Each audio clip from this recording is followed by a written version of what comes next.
should go right back to where it was. And let's see, edit here. 30 seconds enough time? It should be the same one. Hopefully, hi chat room. We should be back here.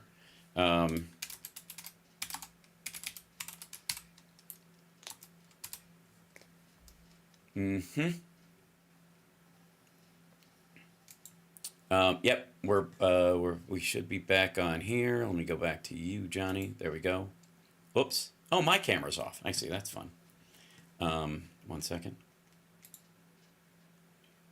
Gotta go to here. Properties. I can't go there. Ink. Why is that? Oh, because I have to open this thing up.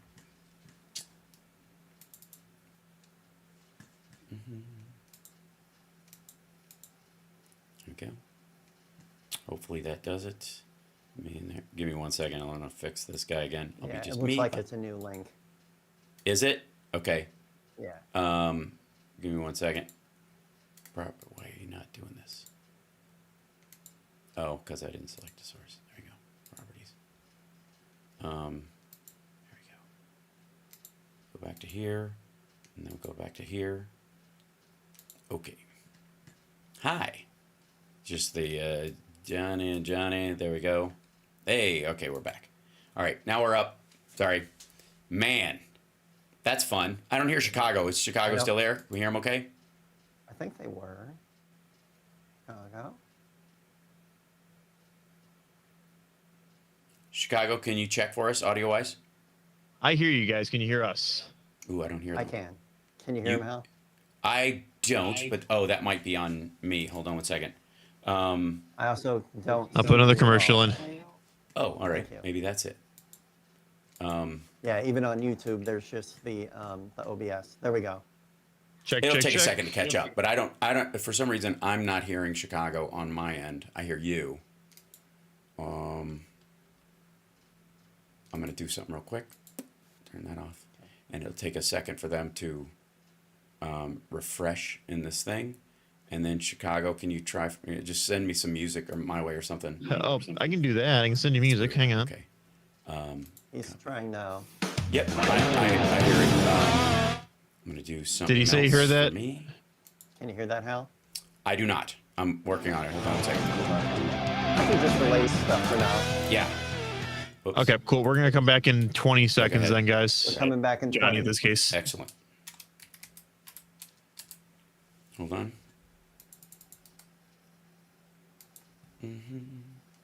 Okay, we'll put this over here and out of the way. And then properties. Control audio. Okay. Cool. Let me know when you're locked into the Hal Sparks radio program. Mega Worldwide. Go. Excellent. Welcome back. Sorry about that. I had a technical crash. That was a lot of fun. Just total blue screen. Just apparently, it only happens when I talk about sensitive issues, Johnny Million. It's one of the things which I have a tendency to do, if you'll notice.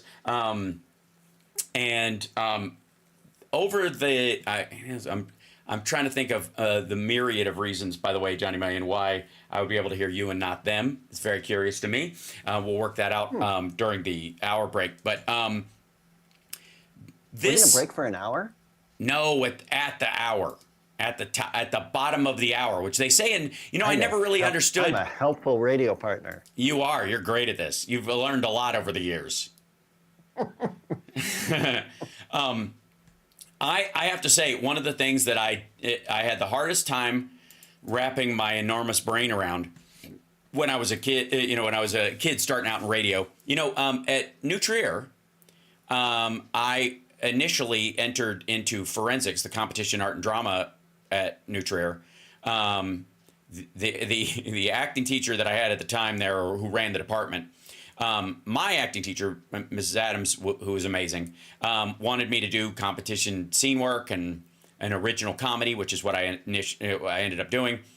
But the head of the department thought I had a face for radio, and he was right. Touche. But he, I did radio. I did, in this competition radio thing, you had to sit in a little booth and you had to read the news, the top of the hour stuff, the 5-minute thing, and you had to nail the ins and outs of the timing of it, right? You had to, like old-fashioned NPR going in and out of a break and all that kind of stuff. And that was what you were judged on, like the clarity of your speech. And it helped me get my uniform Chicago non-inflected Midwestern dialect together after my big, after I showed up sounding like Elvis on a bender when I moved there from Kentucky. There was a little bit of an accent there when I met you. Oh boy, there was, and I was fighting it. But I was, it was a crucial part of that whole thing. But the hardest thing I had, to kind of take a grip of, and what I learned was that you would see on morning television and morning radio, and you'd see this like at the top of the hour will be, at the bottom of the hour will be, and I was like, why do they do that? And I was like, oh, because the show's in multiple time zones, and so they can't say 7 o'clock because it's 8 o'clock. 7 miles from here. Exactly. That's what it was. And again, it's that growth moment where you're like, oh, okay, just because it's raining here doesn't mean it's raining. It's raining everywhere. We're right? back to that. This is amazing. Yeah, and it is a lesson that I'm not quite sure, but it is a lesson that Trump seems incapable of learning, as do a lot of the people around him, that he thinks, and again, I know that he's got people around him who think that there should be higher tariffs on foreign countries, and they kind of dig on certain industries because they buy stuff and sell stuff, and so their particular industry would benefit from tariffs where they would harm the rest of the economy, and the people around him don't care. Again, it's like his tax break. If you build it here, it's only 15%. Well, guess which industry above all gets to benefit from that? Real estate. Because all real estate is built locally, even if you're using parts from overseas. And if he gives them a special exemption because they're building it here and they're only paying 15% tax, but a 10% tariff on the stuff that's coming in, you can buy all the Chinese steel you want as long as you're building buildings inside the United States. He's paying his own debt. This is that's the flim flam, right?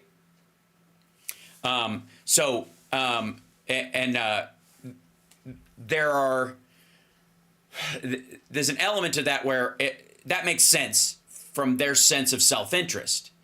But when it comes to everybody else in the country, there's a lot of this that will harm us that doesn't necessarily, I guess, benefit greater industry across the board, especially food prices. Trump's obsession with the word groceries, which he's never used because he's never been shopping in his life for stuff that he needs. I mean, obviously, he loiters around expensive stores looking for women to assault in the dressing room, but he's never done his own grocery shopping, right? He's not, this man of the people thing is, again, a sales pitch. But there are a bunch of people around him who think, well, all right, obviously he's got different plans, but I'm fairly certain after I talk to him or I get to him, he's going to change his mind on these things, largely because they don't believe he actually has any real guiding ethical principle to him at all. And maybe they could just give him. And there is like tangible proof that he will say the last thing he heard. The last person who had his ear, he will repeat it. Oh, dear God. Look at him going, a lot of people don't know that Abraham Lincoln, Honest Abe, was a Republican. People don't know that. No, you didn't know that. People didn't know that. People didn't even know there's like 141 countries coming in. People don't even know that there are that many countries in the world. No, you didn't know that. You don't get to lay off your ignorance on the rest of us, right? Okay, so one of the things that you've got to deal with, and that they are shuffling around behind the scenes, is interest rates. Trump was selling the idea, and this goes towards everything that he was talking about, and you can overlay it with any of his promises, that he's going to come in and interest rates are going to come down fast. Well, first of all, if they come down fast, that's a terrible sign. That means the economy is crashing. And if you want to force them to come down, the only way you can actually do it is to crash the economy. Right? That's the only way you could do it. You know, and again, when you're bringing in Elon Musk and his team and their whole thing is move fast, break things, there is a reasonable amount of evidence that that's exactly what they plan to do. You hear Trump going, well, there's going to be a little pain, which means he won't feel any and nobody rich around him will feel any, but the rest of us will. A little pain, that pain for little people. And Elon Musk saying we're going to see a huge shakeup and a terrible situation, and then everything's going to be magically better on the other side. Again, this is the same guy who's been talking about like his Teslas will be self-driving, and you can rent out your car as a roaming taxi by the summer of 2017. Which who cares if it's your car and it's your sales pitch? Nobody cares if you over promise and under deliver.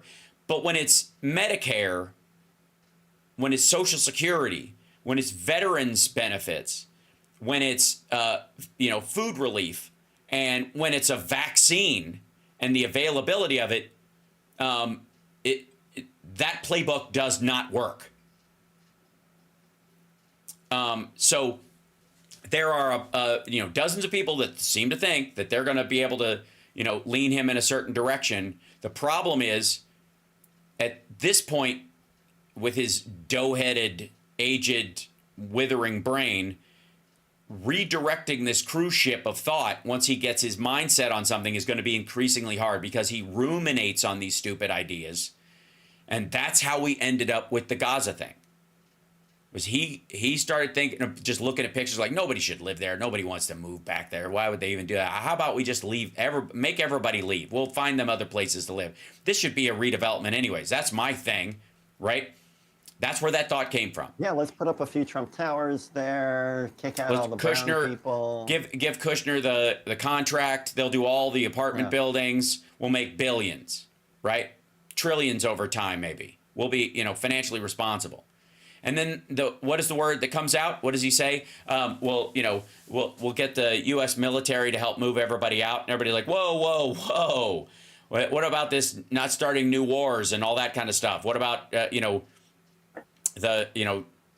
all those promises about ending all the wars and foreign adventurism? There's no version of this where you put troops on the ground. And he's like, well, we'll do it after the fighting is over. Oh, so there's going to be more fighting. I see. So after we get the hostages back, you're going to tell Israel to just kill everybody. Great. Okay, cool. You guys can't see this, but Phil is joined in the background, and he just rolled his eyes so hard. Yeah. Understood. We'll be back right after this. It's the South Sparks radio program, Mega Worldwide. When the fighting in Gaza. Right. By the way, there's a punk band here in Chicago called the Gaza Strippers, and I think that's a brilliant name. That is a brilliant name. That's horrifying. Okay, hold on. Properties. Let's see. Yeah, when the fighting's over, like when see if I can do this. How everything was nice and calm in Baghdad. Sure. After Phil either.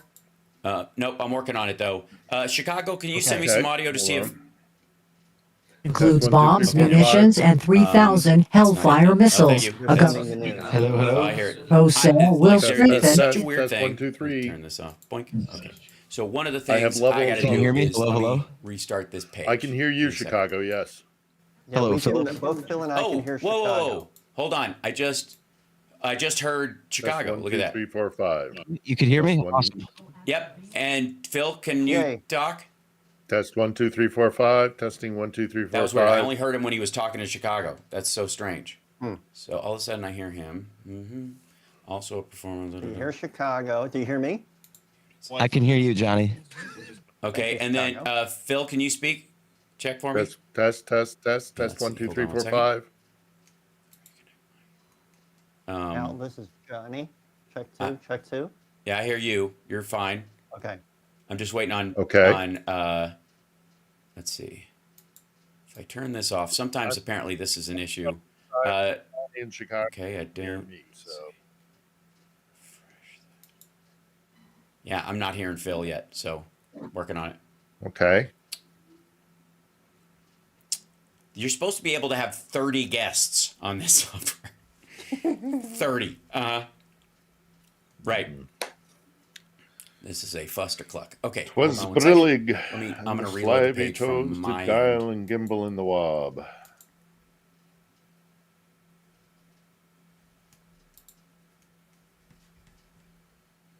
Yeah, I just, Phil, can you check? Okay, I still don't hear it. Hold on one second. Oh, wait, hold on.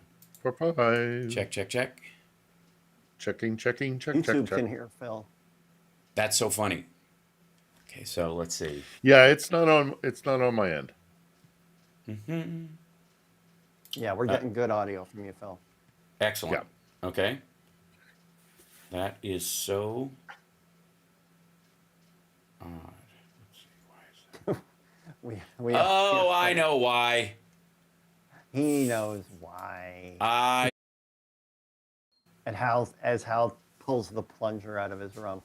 It was here all along. It was here all along. Now I can hear everybody. Okay, we're good. Yay. It was All right. the restart rerouted my headphones so that the only thing I was hearing was Johnny is the primary coming through this thing. So I hear everybody now. We should be good.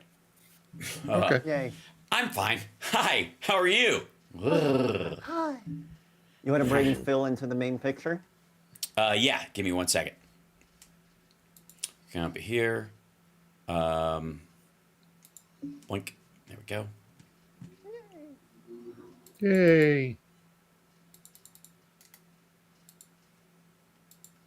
Excellent. And Yay. I'm taller. Your On the Edge logo looks very good behind you, Phil. Huzzah. Thank you. It's so funny hearing you say huzzah in such a quiet voice. We are 30 seconds away. Thank you. Huzzah. Huzzah. Oh,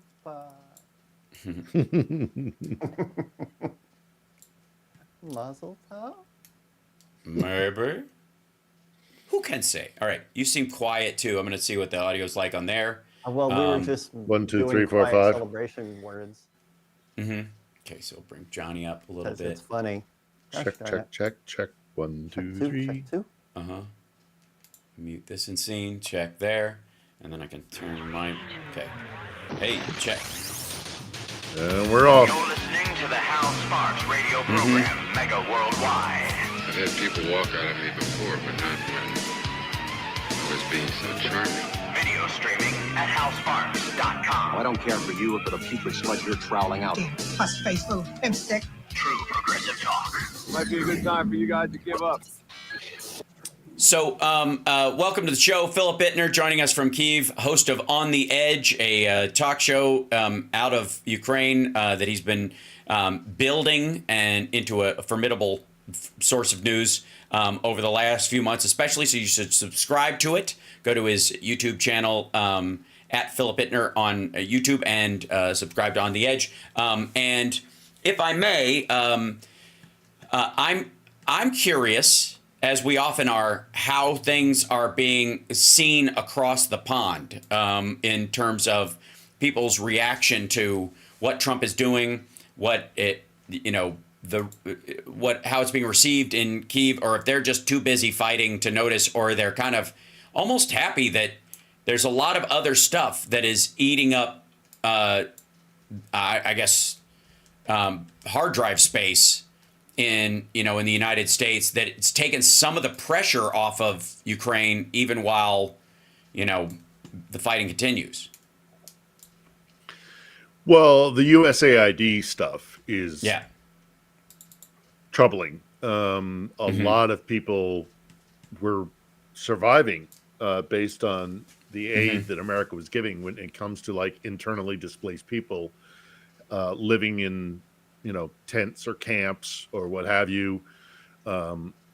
People are concerned about whether or not infrastructure will be affected because USAID was giving things like generators and rebuilding the grid whenever it was hit. They were a big contributor to that. There is some acceptance that clearly there was some waste going on with USAID in Ukraine, but that is, I've seen USAID working in North Africa, the Middle East, Central Right. Asia, former Soviet Union. I worked for Voice of America, which is an organ of the State Department, so I kind of got to see how the sausage is made from inside government, and it's admittedly it's sloppy and messy, and it is with all sorts of different organs and divisions, and one hand isn't talking to the other, so there's miscommunication. State Department not talking with the USAID properly, State Department not talking to the Pentagon properly, nobody talking to the executive branch properly, people having miscommunication. I mean, this is just government is such a massive organization, both domestically and internationally, that you're bound to have this kind of thing happen. And Sure. Ukraine is struggling against corruption, and corruption, when things are as big as these organizations can become, corruption finds a way, and it happens. Well, and again, and Ukrainians know about this, right? But the question is, on what scale? So one of the things, they talk about, like, we've got to fix the budget, we're overspending, America, debt, blah, blah, blah. And that's the reasoning behind a lot of this stuff, that at least the excuse to leverage in there. I would like to remind everyone that the entire budget of USAID amounts to about a day of borrowing by the government. Maybe 2 days, 48 hours. Of how much is how much money is borrowed and spent by the federal government. That's 2 days of it, of the whole year, round the clock. If you take the debt clock as it ticks on, right, the entirety of it is and even the money that we've given to Ukraine for the entire war is about 8 days of borrowing or spending in the federal government over the course of the year.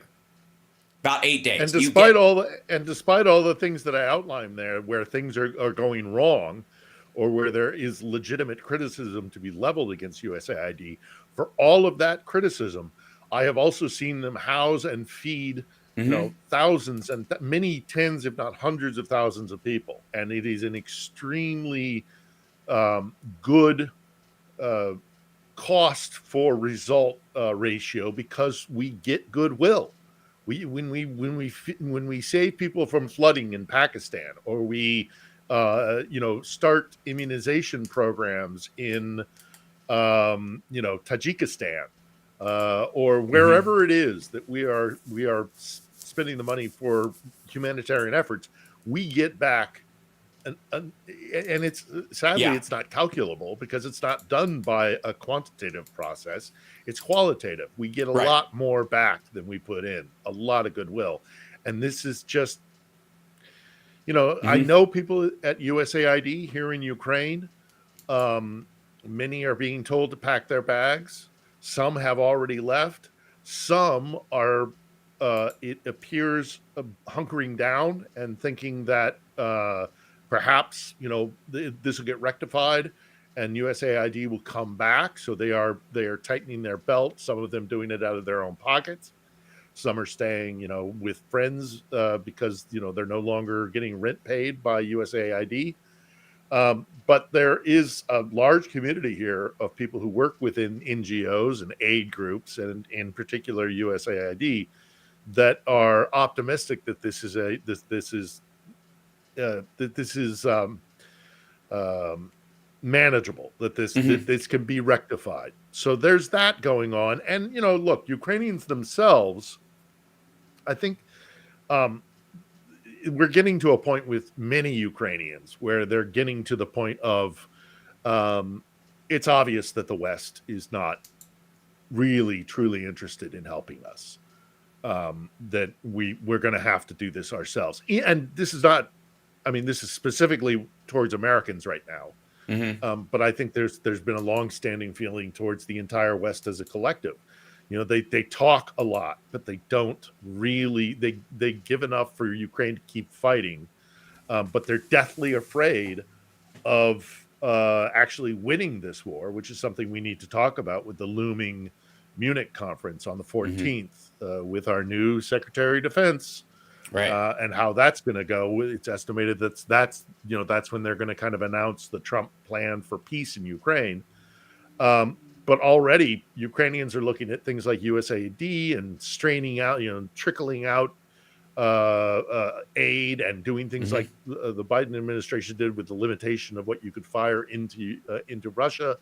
And it's all culminating with an attitude in Ukraine of there's a lot of lip service coming from the West. But when it comes to the crunch, when it comes to the things that are really going to affect whether or not they win this war or not, Right. America in particular has been letting them down. It's the entire reason why when I was on Maidan in 2014, that people were urging me to not abandon Ukraine, because they saw even back then, knowing the history of their country, when they have been betrayed by this empire or that power or this state or that state, right? They always get chucked under the bus because Moscow always threatens, crazy retaliation.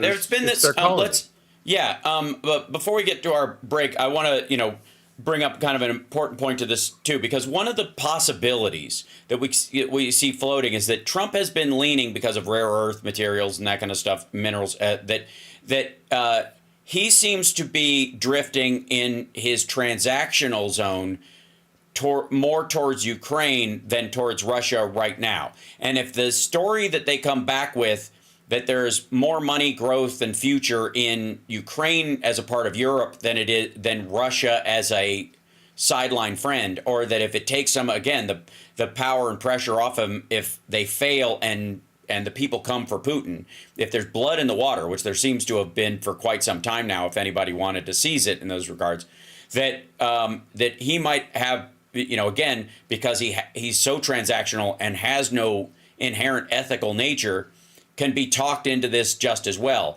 And Hegseth is another one of these guys who wants to be associated with winners in their languaging. It's so important to them. And if Russia's continuing to be seen as getting their butt handed to them by the Ukrainians, which it is, even so far as seizing the land in Kursk, which has not been lost on anybody over here.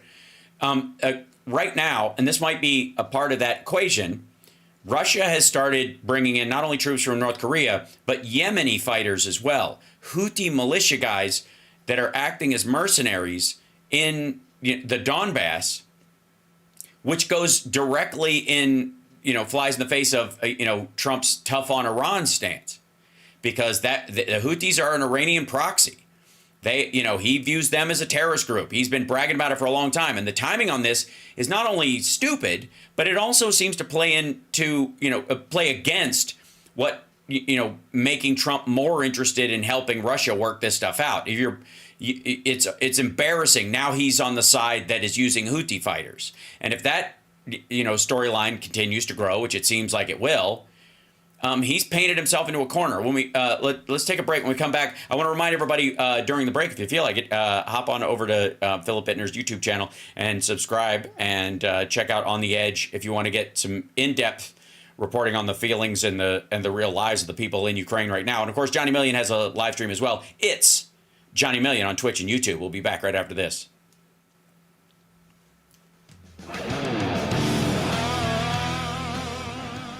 Yeah, the story is on these Yemeni fighters is that they are they're being promised to be big wages. Almost the same thing as like the Chechen mercenaries and the North. I don't know what the North Koreans are promised other than a chance to escape and some free porn.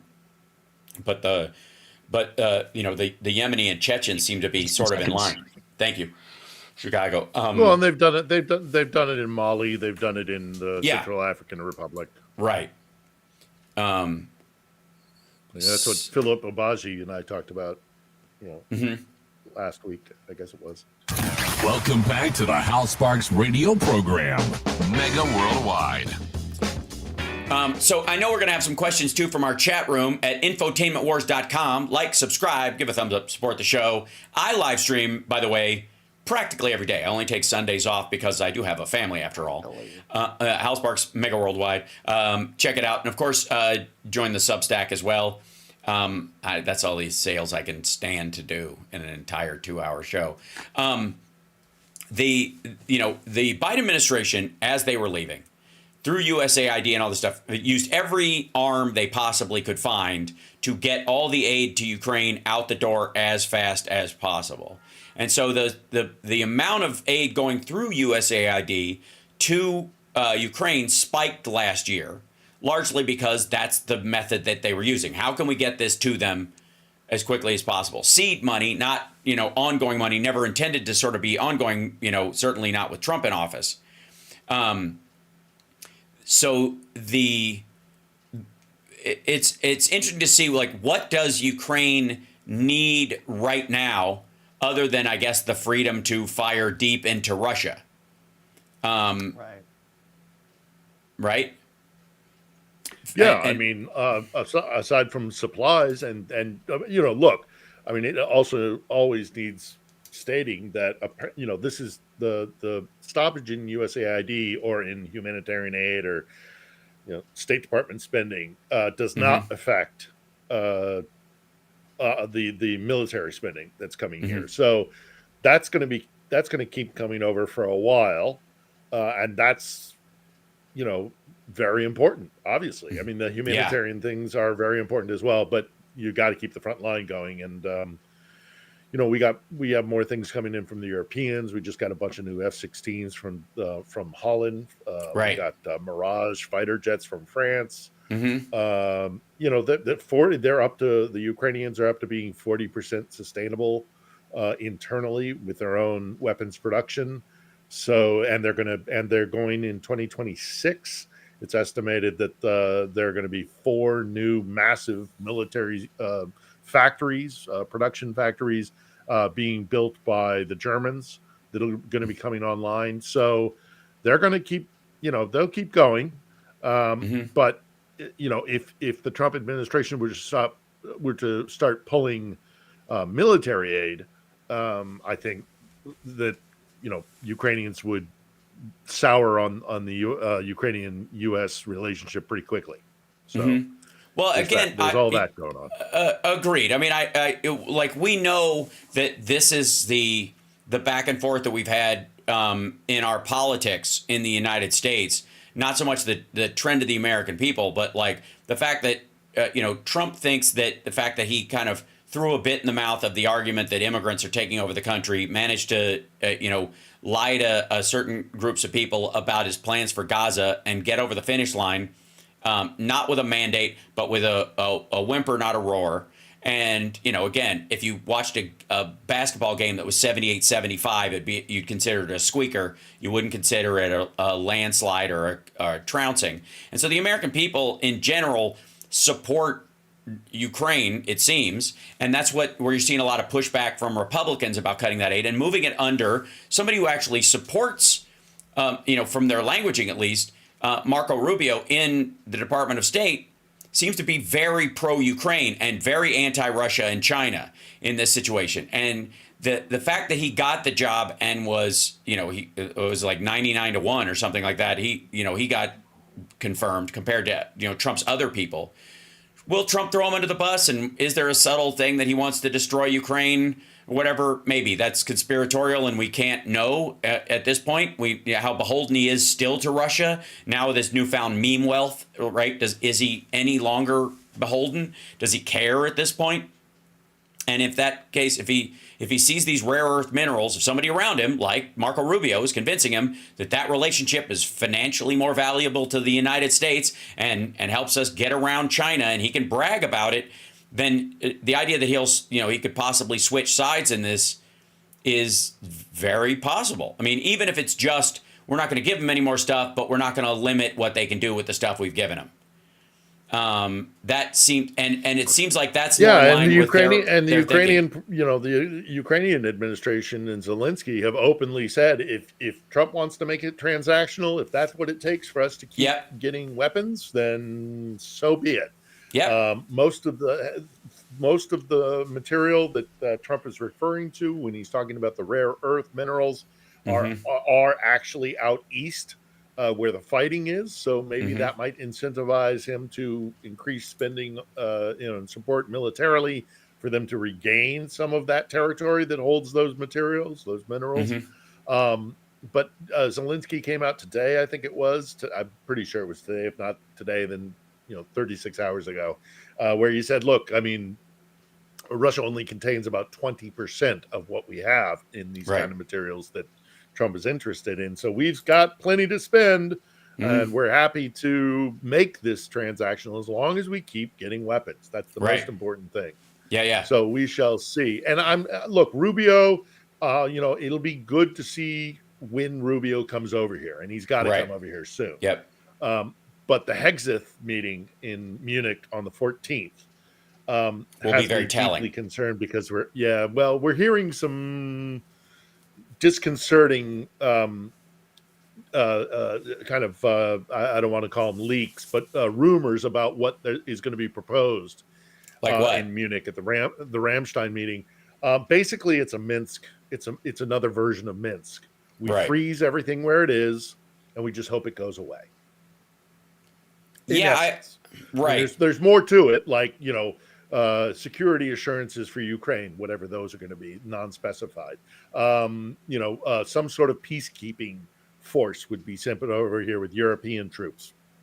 That I want to see the nuts and bolts of that. Sure. But really, what it seems to me, is just everybody stop fighting. Oh God, please just stop fighting. Right. We're terrified of this thing escalating. We're terrified of the Russians. We're so scared of the Russians. Just everybody stop. And this is what Minsk 1 and 2 both were. It was the West, and in particular the Europeans, so terrified of the ramifications of a full bore war between the West and Russia, codified here and on the front lines here in Ukraine, but terrified of it spilling over. And so they were during Minsk 1 and 2, they were so terrified they wouldn't even let the inspectors properly do their jobs. And that's a story for another day. But it's another Minsk, and all it does is it kicks the can down the road. It's the same problem. This has to be resolved categorically, and so that it doesn't rear its ugly head. This conflict. Well, I think the Europeans know this. The Europeans know this. But they're terrified. But they're so scared. They're so scared. But it seems like the arguments I've heard about, the budget catastrophe and the fiscal responsibility, if we're ruining our grandkids' future if we don't do draconian cuts in the budget, there's an element of that kind of talk that, if you're not going to fight it now, what are you going to do? Wait until Russia reconstitutes its army and then decides we need a blitz across 3 countries, not one, and that will, build up in Moldova by putting in, benevolent societies like the Chinese did in all the cities, and just have those be attack points, right? Be involved in the illegal. It's their long-standing ostrich head in the sand kind of mentality that they've had since 2014, since the seizure of Crimea and the uprisings that were fomented by Moscow in Donbass and Luhansk. They're more terrified of actually getting a backbone, and because it's scary. Well, it's scary. You are looking at a potential direct conflict with Russia and the West. And the West, and in particular the Europeans, more so than the Americans, but the Europeans are so petrified in fear that they have been neutered. I mean, they eke out, kind of things, but at the end of the day, nobody in the West has done the right moves to actually conclude this conflict so that it doesn't resume in 5 or 10 years. Right. Well, and I'm curious about how they, they've obviously, again, the fighter jets are still coming. The long arm, the anti-aircraft stuff is coming in. And if any of the proposals involve peacekeeping troops, either U.S. or European, that's a NATO by proxy situation anyways. You're effectively using those troops as human shields to make sure Russia doesn't try this again. You're going to have a permanent state. And if Donald Trump decides that he wants, the minerals from those areas, especially, as they approach the eastern part of the country, what's the remedy there? A semi-permanent U.S. military base in Ukraine that guards those things? We did it in Iraq with oil, right? We did it in Syria with oil fields. We did it in Korea. We're still on the peninsula. That's I get what you're saying. The criticism of that, however, is that what happens when it gets pushed? Firstly, how long are you willing to sustain that? Sure. Secondly, if push comes to shove and and Moscow builds up and it makes another excuse that, our poor citizens in the Donbass are being Americanized. They're being Americanized. They're being Westernized. They're not speaking Russian. They're speaking Ukrainian now. All the same excuses. Sure. Over and over again from Moscow. And if they were to actually physically threaten another, and maybe they won't go into Donbass. Maybe they'll try for Kharkiv or something where peacekeepers aren't. The concern here that I have heard expressed time and time again, and those of us who have observed this entire process, is that at the end of the day, it needs to, and this is why I want to see the full outline of what it is that if they even have one. Does he even have one? And how ramshackle is it? Because they don't know what they're doing. Right. They clearly don't know what they're doing. Well, and anybody that thinks Russian... would they stay? Yeah, not anybody who actually has studied this place. And they clearly haven't. I mean, look, this is a criticism that has existed well beyond even Trump's time, is that we don't have enough people with expertise in this area. What happens if the Russians threaten us again, or if the Russians threaten another part of Ukraine, or how long are they going to keep, troops on the ground, and all these questions? The West has shown itself to be feckless, time and time and time again. It has changed. It has ebbed and flowed. There have been periods of stronger support, as opposed to other times, but the fear of Russia has run like a cancer through the West. And this has been a real problem, this entire conflict, going back to 2014, not just 2022, is that we have let Putin's threats and saber rattling. And also, yes, there's also another side of the equation in that there is greed on the West. They would love to get their hands on some of that nice, cheap natural gas or oil. So there's that on the other side as well. I am just deeply concerned that they're gonna show that Hegseth is going to show up in Munich with a plan that is just another version of Minsk. Well, I think you're right. I agree, but I don't think the Ukrainians go for it without some sort of guarantee. Anyways. No, God, no. So again, Ukraine will reject it. It'll be a non-stop. It'll be DOA. It'll be Ukraine will reject it. And I do think that will lead to a sort of responsible people all around going, well, you can't expect them to take that deal. That's ridiculous. What guarantee do they have that the Russians aren't going to attack again if we just leave them like, hey, stop fighting. We're going to all walk away and wag a finger at Russia after all these deaths. Like, this was a war of choice. Nobody believes that they're not going to try this again unless there are ramifications. And again, you're not going to undo the economic sanctions and stuff immediately. They'll be easing of it to attempt to carrot and stick their way backwards, but they're gonna have to pay for some of the damage. There's like a lot more that has to go into this. Even if they agree to the broad strokes, once you get down into the nitty gritty, it's gonna fall apart if it's that stupid. We have to take a break. We'll be back right after this with questions from our chat room for Phil. It's the Hal Sparks radio program Mega Worldwide. It's a podcast as well. Hal Sparks podcast Mega Worldwide. Check it out.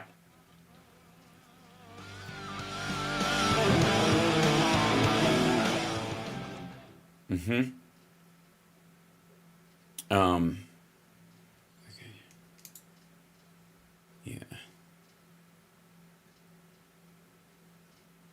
No, Ukraine will never accept anything that doesn't. No, and because it's dangerous. But it's not there's even also of course, for them it's existential. I mean, the Germans can't wait to start chasing the dragon again with that sweet, cheap, natural gas and shit. Even though, they're trying to wean themselves off. But I think if the conflict ended, how long before sanctions are lifted? How long before that pipeline, a pipeline, or a means of getting natural gas to Europe starts up again? I'm concerned about it. I'm not saying it's going to happen, because I do think Germany in particular is trying to wean itself off of Russian gas. And the Poles, the Lithuanians, and the Scandinavians will never go for it either. So it's a big, complicated mess. And Hexeth is going to show up with this really bullet point kind of, it'll look like a segment on Fox News. Yeah, it'll be what's the coming back in 20. Thank you, Chicago. It'll be like a PowerPoint presentation made by a 19-year-old. Russia goes home. Troops come in. Well, what does that mean? Where? Right. And how do you enforce it? And how do you stop? Again, that's about creating that line. Johnny, do we have questions? You're locked into the Hal Sparks radio program, Mega Worldwide. We live stream at infotainmentwars.com. If you go there, it'll take you to the YouTube page where you should subscribe. We hit 80K finally. We're going to get up to 100, I swear to God. It's the problem with having real eyeballs versus bots. My numbers seem low, but my reach is incredible. And we have a lot of wonderful people in our chat room on Twitch at twitch.tv/HalSparks or at the Facebook page and all the other areas where they can contribute. And Johnny Million, you have collected a few questions for our dear friend Philip Ittner. I have no doubt. So the first question traditionally is from Ed's 3D Tech. Can you ask Philip about the war donkeys in Russia? Yeah.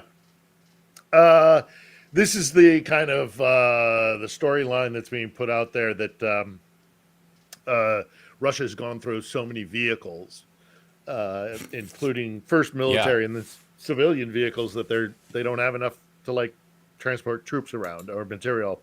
So they're starting to either go on horseback or there's stories of mules and stuff. I don't know if it's true or not, or if it's kind of a propaganda thing. But I mean, it speaks to the idea that the Russians are just burning through their capacity so quickly. So that's what that's about. I don't have. I mean, it's hard to get kind of independent verification of that. I think it's even coming from the kind of the Russian mill blogger space, which.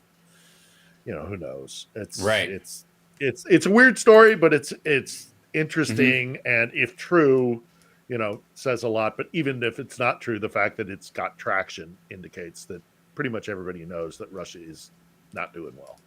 Right. And we're nearing the 900,000 number at an alarming rate on the Russian side as far as deaths and incapacity. And again, so much so that they have started pulling not only North Korean fighters, but Houthis as well. And again, the U.S. is major. The reason we have military bases all around the world is to protect shipping lanes. This has been, part and parcel to the growth of the overall world economy and the U.S. economy. It's not completely altruistic, but it just manages to help everybody all at once. And the Houthis have been firing on the, ships in trade. The irony is they've been attacking Russian and ships full of Chinese oil, or Chinese ships full of Russian oil, depending on which ship they hit in the process. But they're the enemy. They're very distinctly an enemy of the United States and of world trade. They haven't been hitting Israeli ships or any of that kind of stuff, and now they are fighting alongside Russians. Let's grab another question, Johnny. Sure thing. I've got this one from Susie Jones. Does Philip know Anna from Ukraine, and would he have her as a guest? I've reached out to Anna a few times. We tried setting things up once or twice and they fell through, and then we pick it back up. I don't know her personally. I've admired her work for a long time because she's the flip coin. I'm somebody, a foreigner and a guest in this country looking from the outside in, and she is a Ukrainian speaking to a foreign audience from the outside, from the inside out.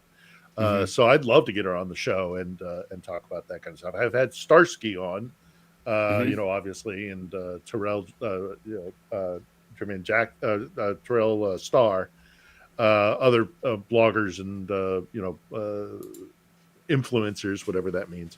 But I'd love to have Anna on. So go get on her channel and tell her to reach back out. I will as well. At some point, I suspect we'll sit down together.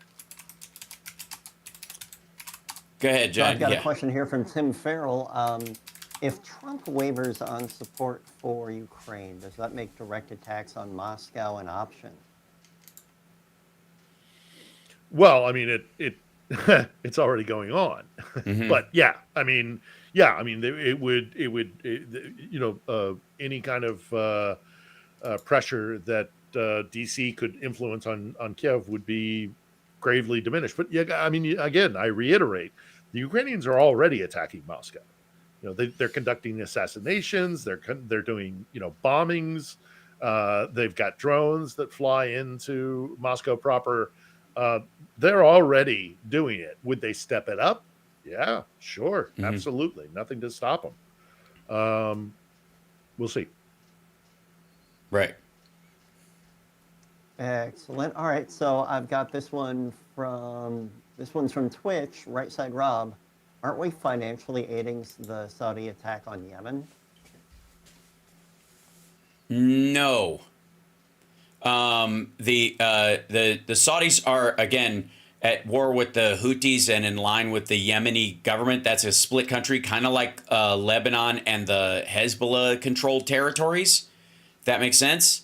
Hezbollah is not the government of Lebanon, so support for Lebanon is not support for Hezbollah. And if you're supporting Hezbollah, you're not necessarily supporting Lebanon. Similar situation in Yemen and the Houthi-controlled territories.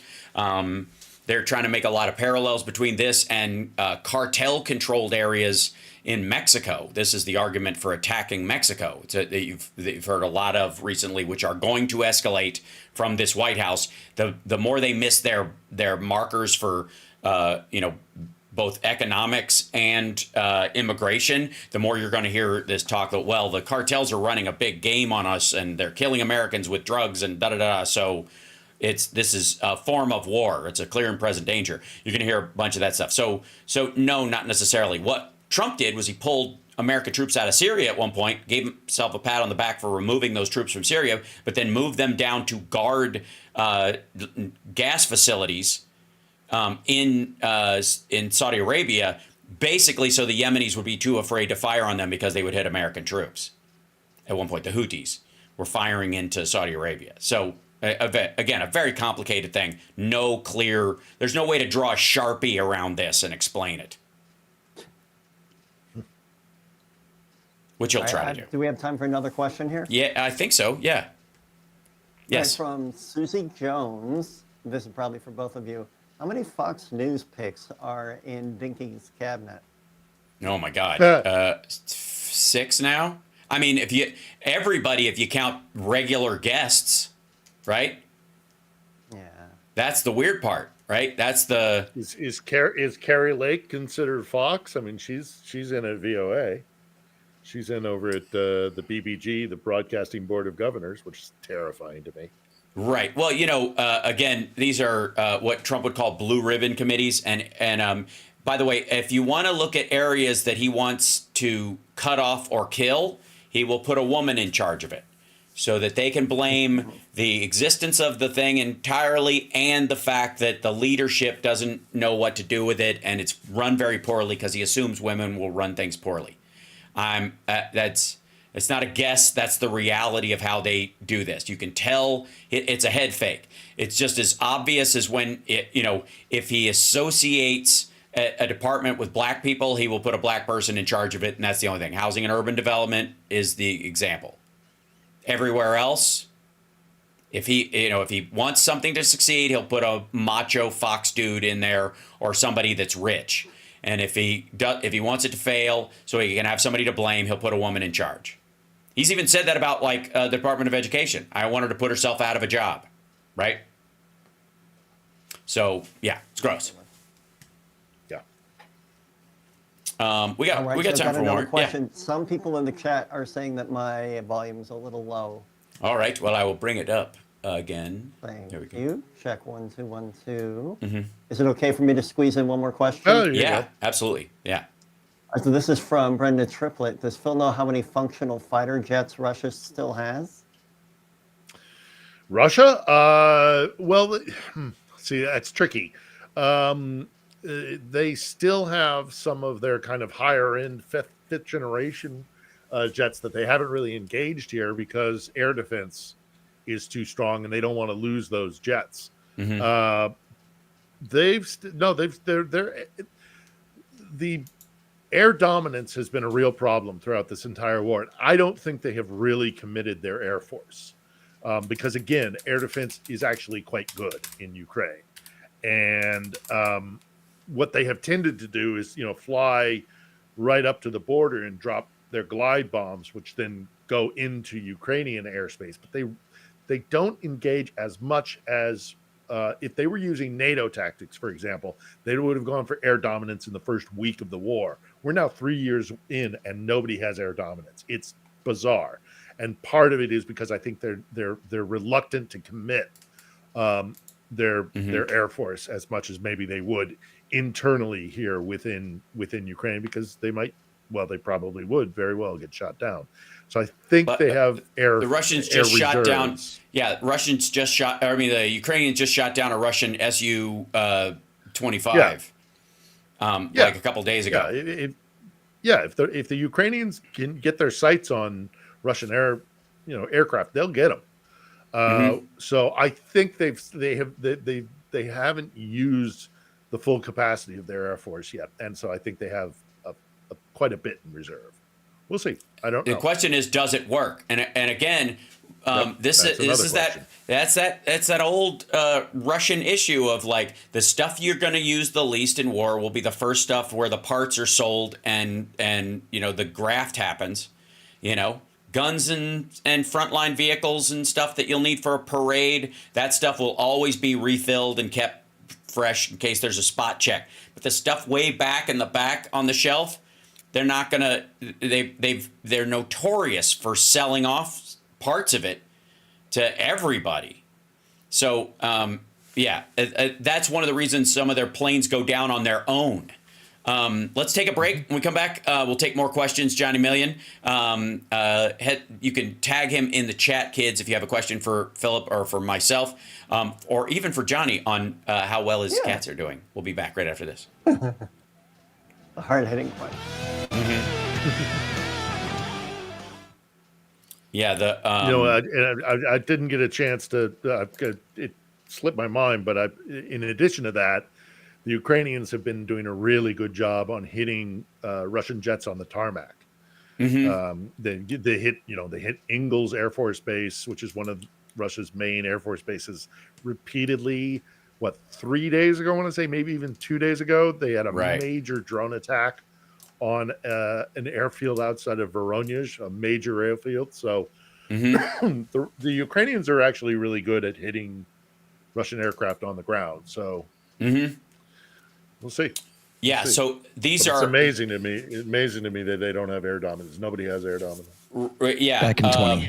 The fact, they should, but they should have had it early and kept it, and that would have, But even then, what do they have it to be able to lose in the first place? Can they afford to lose the planes that they have, or has it all been a lie like their ships? They can't replace them. They cannot replace them. These are by the way. I am happy, you are happy. Let us be happy together, whether the weather is cloudy or sunny. I will always be your funny honey bunny. I am lucky, you are lucky. Let us get lucky together, whether the weather is cloudy or breezy. I'll be there to say, hey, come on, let's take it easy. 'Cause isn't it nice to have the friends that you do? And isn't it nice that the sky is so blue? And isn't it nice to say I love you, chugga chugga choo choo, woo woo. I am smiling, you are smiling. Let us smile together, whether the weather is cloudy or stormy. I will still be there in the morning. I'll be right by your side in the morning. I'll make you breakfast in the morning. I hope that you like cereal. Yay! So again, a lot of stuff to deal with, and everybody seems to be hair on fire these days. But I like to remind everybody that it's that I think it's that line from the original Avengers movie with Sam Jackson that until the world decides to not spin anymore, we will continue acting as if it will, right? And I think that's a crucial part of this. I wanted to share to the chat room and everybody else sort of the related story that the Kremlin was forced to respond to reports revealing that Russia was using donkeys and horses for frontline logistics. That's what the whole war donkeys idea was, is that they were scouting on horseback. And I would also argue that, sadly, like a couple of horses look okay. Some of them look a little weakened, a little underfed, considering the job that they're being forced to do. Russian reliance on donkeys and horses for frontline logistics highlights significant supply challenges, contradicting its official narrative of military strength. The revelation about the second strongest army in the world resorting to such methods nearly 3 years into what was supposed to be a swift operation has gained significant traction in the country, according to reports. So that's what that question about those were. And then this was my favorite story of the week was Sergei Lavrov, the guy who Trump was laughing with in the Oval Office last time, has compared Trump's America First policy and languaging to Nazi propaganda. It's kind of lovely. In a move likely to cause considerable offense in the White House, Russian Foreign Minister Sergei Lavrov, who is totally gross, by the way, has compared U.S. President Donald Trump's America First concept to Nazi propaganda. He's just gross. He's just like, you can tell, he's just gross, nasty, awful human being. This provocative statement from Russia's top diplomat offers an indication of the mood in Moscow as the United States and Russia engage in preliminary talks over the possible deal to end the invasion of Ukraine. Now, both of these groups, Trump and the Russians, are known for bloviating, hyperbole, and a lot of saber rattling and slamming their shoes on the table, and then, after the meeting going, you want to have a drink or play some golf. So you could take this with a grain of salt in that regard, but it's not the kind of stuff Trump likes to hear, and that's plenty for me. It's like, again, I will take every instance where these guys are at each other's throats, and there's no material reason why you would change it. So, Global Affairs Journal by Russia published this. He accused the U.S. of undermining the international order with cowboy attacks. I don't know what that means. It sounds very like a leftover talking point from Bush. And claimed the rhetoric of the Trump administration was reminiscent of Nazi Germany. The America First concept has disturbing similarities to the Germany above all, Deutschland über alles, slogan of the Hitler period, he wrote. And so they do this stuff all the time. To some degree, like, to hell with them, but it's pretty hilarious that, with friends like these, who needs enemas? Let's grab another question there, Johnny. And by the way, how are the cats doing? Sure, this is from Leslie Arnold. Wait, hold for a second. Be brought up. Oh, can you hear me okay? Yeah, I can hear you just fine. I just want a cat update real quick, this close to the happy ending. They migrated to the rest of the house where Mrs. Million trimmed their nails and gave them some churu. Which is how you do it, Which is the process of giving it to them is disgusting. And I said enemas, gross. By the way, chat room. All right, now let's go to the questions. So this is from Leslie Arnold. Will Putin be brought up on war crime charges when this war ends, or can he negotiate his way out of them as a condition for peace? Well, he's already up for charges for the human trafficking and taking, kidnapping and ethnically cleansing children from Ukrainian territories. So there's that. Could he put it as part of a peace proposal, as included in peace negotiations? I mean, he could. Putin is the state, and the state is Putin. I don't think he will.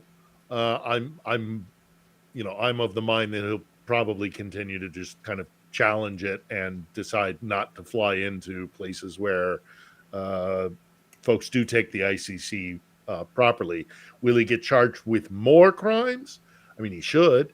He certainly should. I mean, what is happening in Kherson as we speak is a crime, with the drones hunting down human beings as a human safari. That's a clear war crime, and nobody seems to be screaming bloody murder about that.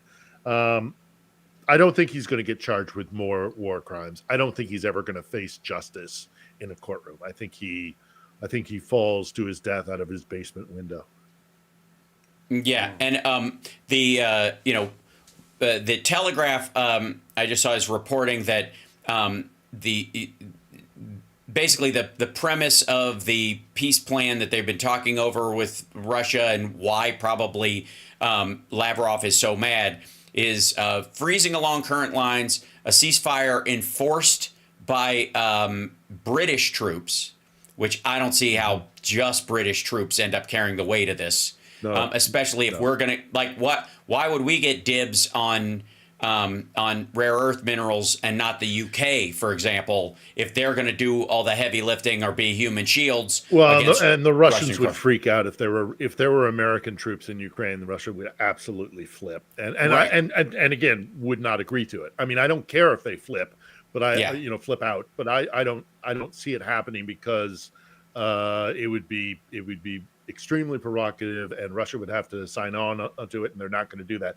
Brits and the French, maybe. Poles, never in a million years. Scandinavians, never in a million years. Right. And how many numbers are we talking about, and where are they going to be positioned? And there's so many questions that opens up. According to reports, and again, we can take these with a grain of salt because it's hard to know whether there's any real strategy going on anywhere inside the White House genuinely. But in return for freezing the conflict along current lines, General Kellogg's plan involves providing Ukraine with security guarantees to ensure Moscow does not attack again. He has been known for advocating. Exactly? Right. But he's been known for advocating for a ramp up of military aid for Ukraine if Moscow refuses to come to the table. It's not clear exactly what other security guarantees would be given to Ukraine, right, which is the sticking point in all this. But also Kellogg wants elections to be held in the fall in Ukraine after a ceasefire is held, which is what everybody expects anyway. That's the other thing about elections. Yeah. Well, look, they'd have to lift martial law because it's illegal for them to conduct elections. And they'd have to have safety enough to lift martial law. And they'd have to have safety enough to, are the people in occupied territories able to cast their ballot? Mm-hmm. How's that going to work? Ukrainians who are currently in Mariupol or Crimea, do they get to vote? In what is left of Chasiv Yar? Do the Ukrainians who are living there under Russian occupation, do they get to vote? It's the whole election thing. It's very, very tricky. But there's another point worth making about this of freezing the lines where they are. I think that's a non-starter for Russia, or that's problematic for Russia, because if they freeze the lines as they are right now, this has been a disastrous war for Russia. They've lost 100. They will have lost 100,000 men in casualties, dead or wounded, catastrophically wounded, life-altering wounds. 100,000 will have been lost, and for what? Right. For what? They didn't achieve any of their strategic goals. They didn't take Odessa. They won't have dominion over the Black Sea, which was primary for their entire reason for this war. They will not have changed the regime. They'll have to demilitarize the Sevastopol ports. Like, that'll definitely be a part of it. Like, if they claim the territory, you can have vacation houses there, but you're not going to be able to have a military base there, which will be also a secondary non-starter. I wanted to point out to everybody that Kyiv had reportedly already negotiated a critical minerals agreement with the Biden administration, which was designed to allow the U.S. to benefit from Ukraine's lucrative natural resource pool beforehand. But the deal was delayed so that Trump could claim a win. They let both Zelensky and Biden agreed it would be better for Trump to claim this was something he did, but it was all negotiated. And the minerals rights stuff was already on the table during the Biden administration. Yeah. I mean, Zelensky brought this to the UN Security Council or the General Assembly. I think he brought it to the General Assembly, and that was September of last year or before that. I don't remember exactly, but it was before the election. I remember that. Zelensky brought that open plan. I mean, this is, it's ridiculous. But the other thing about the elections that needs to be mentioned also, by the way, is that they're part of the other kind of leaks and rumors and stuff is that not only would they have to have elections, but the Russians would advocate that they must also include pro-Russia political parties, which have been previously banned here. Right. That is so delusional that it borders on the fantastical. It's still and it plays into the idea, and I think it's true, that Moscow has no idea what's happening here in Ukraine. They have completely lost the plot when it comes to understanding Ukrainians. Anti-Russian sentiment is enormous here. I wonder why. and so the idea that like openly pro-Russian parties, or even had a whiff of the Kremlin surrounding them, they would get absolutely pilloried, and they wouldn't get any of the vote. Russia is despised here. They would. So this idea that you've got to allow banned pro-Russian parties from participating. You got to allow them to. They want Viktor Medvedchuk, non-starter. I think. Medvedchuk they would like back. Maybe even Yanukovych. Who knows? But it's cloud cuckoo land stuff. It's deluded belief that the rift can be that the wounds can be healed so quickly. Russians are hated here. If there was any political party that showed any sympathy for Russia, they wouldn't get any percentage of the vote. This process is going to be a long, long time. This is not going to be resolved by, and it's not going to be simple. The illusion of simplicity is always a problem. I call it the stroke of the pen fallacy for a reason. This idea that, and Trump seems to be deluded about this and Gaza and other things, that you could just do it. If we just did it, it would just stay done. That's what, and again, you could. We're just going to displace 2 million Gazans. Yeah, no problem. With U.S. troops. Oh, well, we won't use U.S. troops. The Israelis will do it, and then we'll move in afterwards. The Israelis will go, hey, we did it for you, and then you can just have this or something. Like, it's madness. It's bizarre. And it turns, it's Trump's sort of limited view of sort of New York mafia-based politics around building and stuff, is that, you own a piece of the building or the concrete or the linen business in a building because of your strong arm nature, and then they pay you protection to make sure it stays up once you've built it. And again, we gain more from the existence of a stable Ukraine and that than we could ever charge them for it directly. Like you could, whatever money you could extort directly from them, even in provisions of rare earth minerals, you'd make more with them being stable and healthy on their own and being a good partner than you would having a gun to their head while you got your hand in their pocket. And that's the one thing that Trump doesn't understand. His people don't understand investing in humanity because they don't believe in it. We're at the end of the show. I want to remind everybody about On the Edge, Philip Ittner Show. Please check it out. Johnny Million's got It's Johnny Million on Twitch and YouTube. And of course, I'm live streaming far more than anybody should, but it's necessary in these times. Infotainmentwars.com or twitch.tv/AlSparks. Patreon.com/AlSparks is a great way to support the show. Thank you guys, and I will see you again next week. Bye.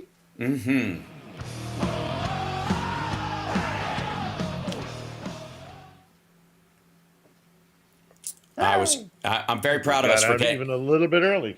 Yeah, well, a couple of seconds, right on the nose, because I was running a little late last time. Thank you, Chicago. There they go. Thanks, Chicago. Bye. Yeah. They're gone.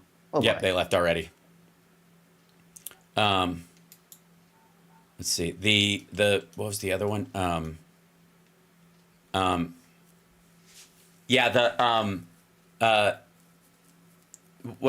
the threats from Belarus that were coming from Lukashenko at one point. Yeah. Right. And Zelensky's response, his general, I think actually was the one who said it, was like, we'd be in Minsk in 3 days. Like you like, if you guys, we took Kursk, man. And the Russians are scary to everybody. You guys aren't scary. And it wouldn't be bloodless, but nothing has been. We're certainly not going to let you guys cross our border into the country. If you did that, the gate is open. That's officially the lesson of Kursk. Yeah. More than even we can fire into. Right. It's a blessing. Well, yeah, and he'd have a rear guard issue. As soon as because he doesn't. The troops that he would send into Ukraine are the troops that he needs to crush any kind of uprising domestically within his own country. So right. The second he moves Belarusian troops into Ukraine, the partisans set fire to everything. Yeah, absolutely. The uprising starts in Minsk. It reminds me of that line from Trump's war to lose, man. From Trump's war to, we need to keep pressing that. We need to keep pressing that message.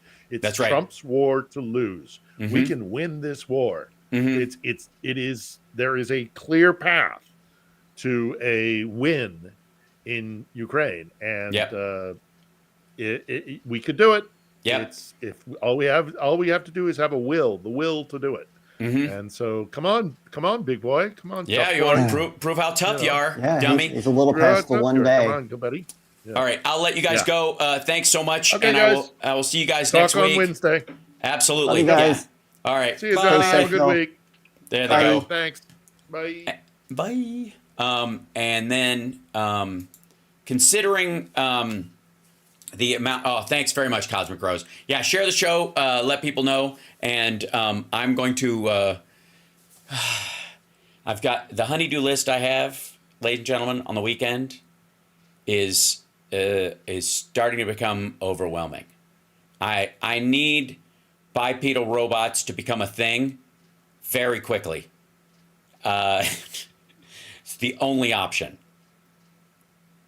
Not only can I not afford a maid, but I can't, if I had somebody coming over to clean up, Summer and I, when we have house cleaners come by, we clean before they show up. The same thing would be true. Maybe that's how I do it. Hire somebody and then cancel them. That would be rude. Just pay them a cancellation fee. It's okay. I picked everything up. That's fine. It's fine. But I have so many projects going on at once right now. It's like a museum to ADD. But I'm very proud of that fact. And I got a lot of shit going on. And some of it will be revealed very soon. And I'm kind of excited about that. Rob Glenn and I have now have a delegate to who, K-Link? There is no one to delegate it to. These are solo projects. Eventually, I'll have to film I have to film some stuff, and I need to form a production team. But that does not. Hold on, and I'm gonna save this page. By the way, let's see if I can star. Okay.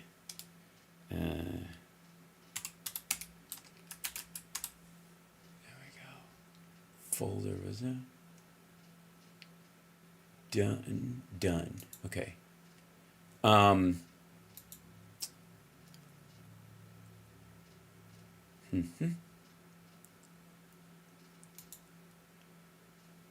Way down at the bottom. That's very silly.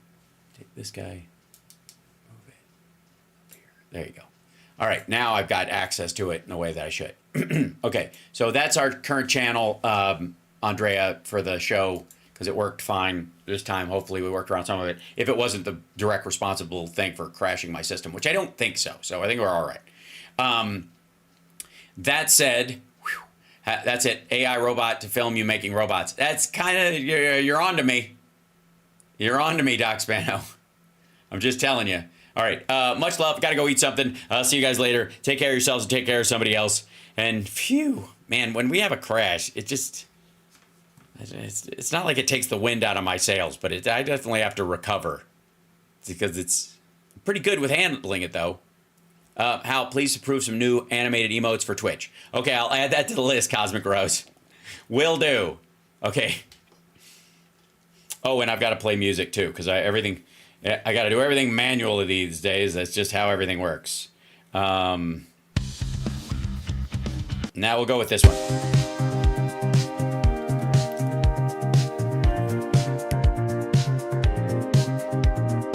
Hit that like, everybody.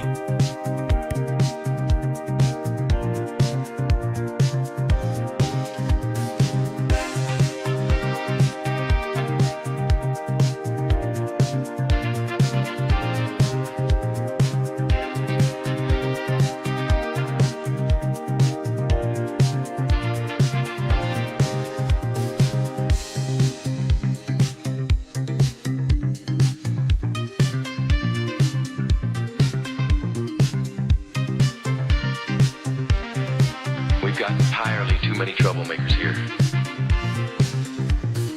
Something strange happened to me this morning. Was it a dream where you see yourself standing in sort of sun god robes on a pyramid with 1,000 naked women screaming and throwing little pickles at you? No. Am I the only person that has that dream?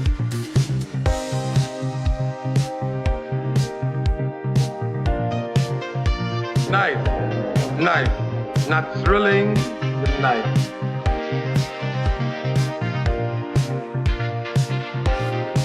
Egg. What?